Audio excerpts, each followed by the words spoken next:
ಪಿತನ ಸುತನ ಮತ್ತು ಪವಿತ್ರಾತ್ಮರ ನಾಮದಲ್ಲಿ ಆಮೇನ್.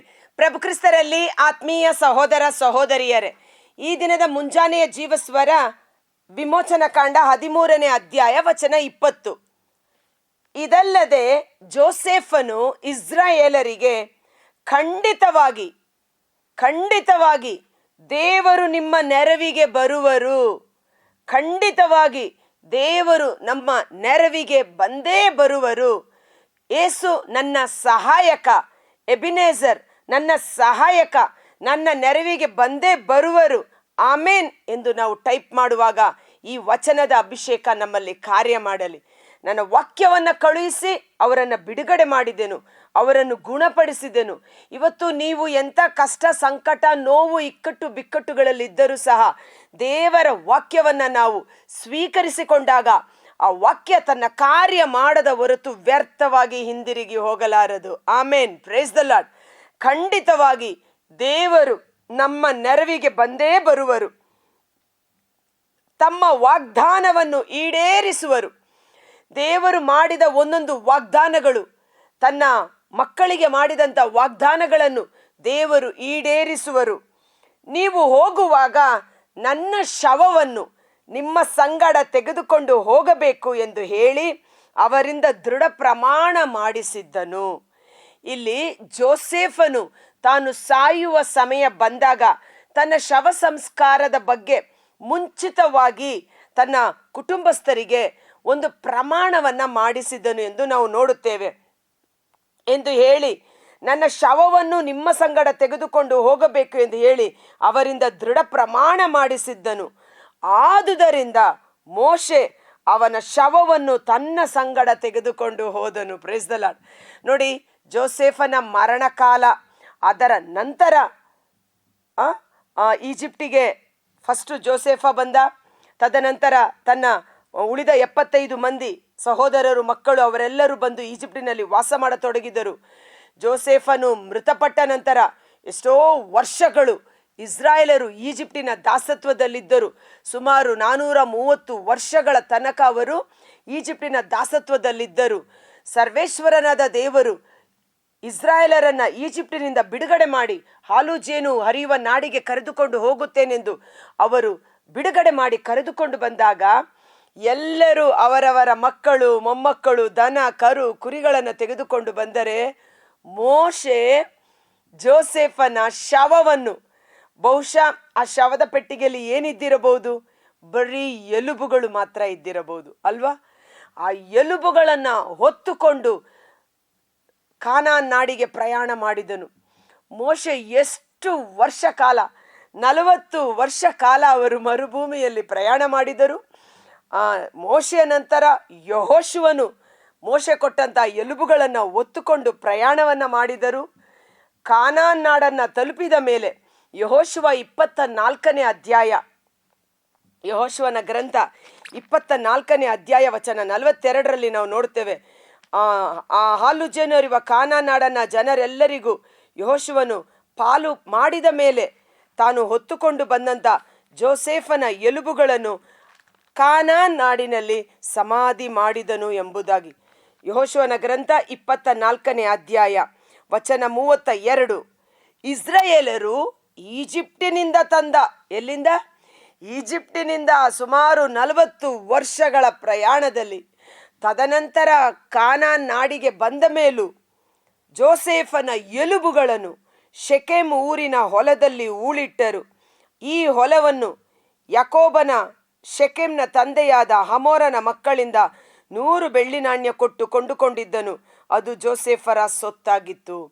ಜೋಸೆಫನಿಗೆ ಅವನ ಮಕ್ಕಳಾದ ಮನಸ್ಸೆ ಮತ್ತು ಎಫ್ರಾಯಿಮ್ಗೆ ಬಂದ ಭಾಗದಲ್ಲಿ ಜೋಸೆಫನ ಎಲುಬುಗಳನ್ನು ಮತ್ತೆ ಯೆಹೋಶುವನು ಶವ ಸಂಸ್ಕಾರ ಮಾಡಿದನು. ನೋಡಿ ಹೇಗೆ ಅವರು ಮಾಡಿದ ಒಂದು ವಾಗ್ದಾನವನ್ನು ಮೋಶೆ ಮತ್ತು ಯೆಹೋಶುವ ಮುನ್ನಡೆಸಿಕೊಂಡು ಹೋದರು. ಆದಿಕಾಂಡ 50ನೇ ಅಧ್ಯಾಯ ವಚನ 25ರಲ್ಲಿ ಜೋಸೆಫನು ತಾನು ಸಾಯುವುದಕ್ಕೆ ಮೊದಲು ತನ್ನ ಮಕ್ಕಳಿಗೆ ಹೇಳುವ ಮಾತು ಇದು. ಅಲ್ಲದೆ ಜೋಸೆಫನು ಇಸ್ರಾಯೇಲನ ಮಕ್ಕಳಿಗೆ, ಈ ದೇವರು ನಿಸ್ಸಂದೇಹವಾಗಿ, ದೇವರನ್ನು ನೀನು ಸಂದೇಹ ಪಡಬೇಡ, ನಿಸ್ಸಂದೇಹ ಅಂದರೆ ಖಂಡಿತವಾಗಿ ದೇವರು ನಿಸ್ಸಂದೇಹವಾಗಿ ನಿಮ್ಮನ್ನು ಕಾಪಾಡಲು ಬರುವರು. ಆಗ ನೀವು ನನ್ನ ಶವವನ್ನು ನಿಮ್ಮ ಸಂಗಡ ಹೊತ್ತುಕೊಂಡು ಹೋಗಬೇಕು ಎಂದು ಹೇಳಿ ಹಾಗೆಯೇ ಮಾಡುತ್ತೇನೆ ಎಂಬುದಾಗಿ ಅವರಿಂದ ಪ್ರಮಾಣ ಮಾಡಿಸಿದನು. ಜೋಸೆಫನು ಈಜಿಪ್ಟ್ ದೇಶದಲ್ಲಿ ತನ್ನ 110ನೇ ವರ್ಷದಲ್ಲಿ ಸತ್ತನು. ಅವನ ಶವಕ್ಕೆ ಸುಗಂಧ ದ್ರವ್ಯಗಳನ್ನು ಲೇಪಿಸಿ ಅದನ್ನು ಒಂದು ಪೆಟ್ಟಿಗೆಯಲ್ಲಿ ಸುಭದ್ರವಾಗಿ ಇರಿಸಿದರು. Praise the Lord. ಆ ಪೆಟ್ಟಿಗೆಯನ್ನು ಹೊತ್ತುಕೊಂಡು 430 ವರ್ಷಗಳ ಕಾಲ ಕಾಪಾಡಿದ್ದು ಮಾತ್ರವಲ್ಲದೆ ಆತನ ಎಲುಬುಗಳು ತುಂಬಿದ್ದಂಥ ಆ ಪೆಟ್ಟಿಗೆಯನ್ನು ಮೋಶೆ ಹೊತ್ತುಕೊಂಡು ನಡೆದ. ಮೋಶೆ ನಂತರ ಯೆಹೋಶುವ ಅದನ್ನು ಮುಂದುವರಿಸಿದ. ವಾಗ್ದತ್ತ ನಾಡಿಗೆ ಆ ಎಲುಬುಗಳನ್ನು ಸೇರಿಸಿದ. ಕಾರಣ, ಜೋಸೆಫನಿಗೆ ವಿಶ್ವಾಸವಿತ್ತು. ದೇವರು ಖಂಡಿತವಾಗಿ ತನ್ನ ಜನರನ್ನ ಈಜಿಪ್ಟಿನ ಬಂಧನದಿಂದ, ದಾಸತ್ವದಿಂದ ಬಿಡುಗಡೆ ಮಾಡುತ್ತಾರೆ. ಆ ಸಮಯದಲ್ಲಿ ನನ್ನ ಶರೀರ ಈಜಿಪ್ಟ್ ದೇಶದಲ್ಲಿ ನಾಶವಾಗಬಾರದು. ನಾನು ಶಾರೀರಿಕವಾಗಿ ಸತ್ತಿದ್ದರೂ ಆತ್ಮದಲ್ಲಿ ಹಾಲು ಜೇನು ಹರಿಯುವ ವಾಗ್ದತ್ತ ನಾಡನ್ನ ನಾನು ತಲುಪಬೇಕು. ಯಾಕಂದರೆ ಪುನರುತ್ಥಾನದಲ್ಲಿ ಜೋಸೆಫನಿಗೆ ವಿಶ್ವಾಸವಿತ್ತು. ಇಮ್ಮೋರ್ಟಾಲಿಟಿ, ಅಳಿಯದ ಜೀವನ, ಪುನರುತ್ಥಾನ ಜೀವನ, ನಿತ್ಯ ಜೀವಿತದಲ್ಲಿ ಜೋಸೆಫನಿಗೆ ವಿಶ್ವಾಸವಿದ್ದ ಕಾರಣ ತನ್ನ ಎಲುಬುಗಳನ್ನು ಅಲ್ಲಿ ತೆಗೆದುಕೊಂಡು ಹೋಗಿ ಇಡಿ. ಪುನರುತ್ಥಾನಗೊಳ್ಳುವ ಸಮಯದಲ್ಲಿ ನಾನು ಪುನರುತ್ಥಾನಗೊಂಡು ದೇವರ ರಾಜ್ಯಕ್ಕೆ ಬರುತ್ತೇನೆ ಎಂಬುದಾಗಿ. ಹೌದು ಪ್ರಿಯ ಸಹೋದರ ಸಹೋದರಿ, ಎಲುಬುಗಳು ಅಂದರೆ ನಮ್ಮ ವಿಶ್ವಾಸದ ಜೀವನ, ನಮ್ಮ ರಕ್ಷಣೆಯ ಗುರುತಾಗಿದೆ. ನಾವು ಯೇಸುವಿನಲ್ಲಿ ವಿಶ್ವಾಸವಿಟ್ಟು ಅವರ ರಕ್ತದಿಂದ ನಮ್ಮ ಪಾಪಗಳು ಶುದ್ಧೀಕರಿಸಲ್ಪಟ್ಟ ಮೇಲೆ ನಮ್ಮೆಲ್ಲರಿಗೂ ಒಂದು ವಿಶ್ವಾಸವಿದೆ. ಮರಣ ನಮಗೆ ಕೊನೆಯಲ್ಲ, ಮರಣ ಪುನರುತ್ಥಾನದ ಪ್ರಾರಂಭ. ಮೃತಪಟ್ಟ ನಾವು ಒಂದು ದಿನ ಯೇಸು ಪುನರಾಗಮಿಸಿ ಬರುವಾಗ ಪುನರುತ್ಥಾನಗೊಳ್ಳುತ್ತೇವೆ ಎಂಬುದಾಗಿ. ಆದ ಕಾರಣ ನಾವು ನೋಡುತ್ತೇವೆ, ಎಲ್ಲ ಈಗ ಬೇರೆ ಬೇರೆ ಜನರು ನೋಡುವುದಾದರೆ ಅವರ ಶವಗಳನ್ನು ಸುಡುತ್ತಾರೆ ಅಥವಾ ಬೇರೆ ಬೇರೆ ರೀತಿಯಲ್ಲಿ ಅವರು ಇದು ಮಾಡ್ತಾರೆ. ಆದರೆ ಕ್ರೈಸ್ತರಾದ ನಾವು ನಮ್ಮ ಶವವನ್ನು ಸುಡುವುದಿಲ್ಲ, ಬದಲಿಗೆ ನಂಬಿಕೆ ನಿರೀಕ್ಷೆಯಿಂದ ಅದನ್ನು ಸಮಾಧಿ ಮಾಡಿಟ್ಟಿರ್ತೇವೆ. ಗೋರಿಗಳನ್ನು ತೆರೆದು ನಿಮ್ಮ ಮೃತ ಎಲುಬುಗಳಿಗೆ ಹೊಸ ಜೀವವನ್ನು ಕೊಟ್ಟು ವಾಗ್ದತ್ತ ನಾಡಿಗೆ ನಾನು ಸೇರಿಸಿಕೊಳ್ಳುವೆನು ಎಂಬುದಾಗಿ. ಆದ್ದರಿಂದ ಧೈರ್ಯದಿಂದಿರೋಣ. ದೇವರು ನಿಸ್ಸಂದೇಹವಾಗಿ ಖಂಡಿತವಾಗಿ ನಮ್ಮ ನೆರವಿಗೆ ಬರುವರು. ನಮ್ಮ ಕಷ್ಟ ಸಂಕಟಗಳಿಂದ ಬಿಡುಗಡೆಯನ್ನು ನೀಡುವರು. ಆ ಪುನರುತ್ಥಾನದ ಮಹಿಮೆ ಅಥವಾ ಆ ಬಿಡುಗಡೆಯ ಅಭಿಷೇಕ ನಮ್ಮಲ್ಲಿ ಕಾರ್ಯ ಮಾಡುವುದು. ಕರ್ತರಾದ ಯೇಸುವೇ, ಮುಂಜಾನೆ ಜೀವಸ್ವರವನ್ನು ಆಲಿಸುತ್ತಿರುವ ಪ್ರತಿಯೊಬ್ಬ ಸಹೋದರ ಸಹೋದರಿ ಅವರ ಕುಟುಂಬಗಳನ್ನು ನಿಮ್ಮ ಕರಗಳಿಗೆ ಸಮರ್ಪಿಸುತ್ತೇನೆ. ಅಯ್ಯೋ, ನಮ್ಮ ಎಲುಬುಗಳು ಒಣಗಿ ಹೋದವು, ಅಂದರೆ ನಮ್ಮ ನಂಬಿಕೆ ನಿರೀಕ್ಷೆ ವ್ಯರ್ಥವಾಯಿತು. ದೇವರು ನಮ್ಮನ್ನು ಕಾಪಾಡುತ್ತಾರೆ, ದೇವರು ನನಗೆ ಸಹಾಯ ಮಾಡುತ್ತಾರೆ ಎಂದು ನಾನು ನಂಬಿ ನನ್ನ ನಿರೀಕ್ಷೆ ಹಾಳಾಗಿ ಹೋಯಿತು. ನನ್ನ ಎಲುಬುಗಳು ಒಣಗಿ ಹೋದವು, ಅಂದರೆ ನನ್ನ ವಿಶ್ವಾಸ ಒಣಗಿ ಹೋಗಿದೆ, ನನ್ನ ನಂಬಿಕೆ ಒಣಗಿ ಹೋಗಿದೆ, ನನ್ನ ಜೀವನ ಒಣಗಿ ಹೋಗಿದೆ ಎಂದು ಇಸ್ರಾಯೇಲರು ಗೋಳಾಡುವಂಥ ಸಮಯದಲ್ಲಿ ಜೋಸೆಫನ ಎಲುಬುಗಳು ಹಾಲು ಜೇನು ಹರಿಯುವ ವಾಗ್ದತ್ತ ನಾಡನ್ನ ದೇವರು ಸೇರಿಸಿದ ರೀತಿಯಲ್ಲಿ ಇಂದು ನಮ್ಮೊಬ್ಬೊಬ್ಬರ ಜೀವಿತದಲ್ಲಿ ಪರಿಶುದ್ಧಾತ್ಮರು ಕಾರ್ಯ ಮಾಡುವವರಾಗಿದ್ದಾರೆ.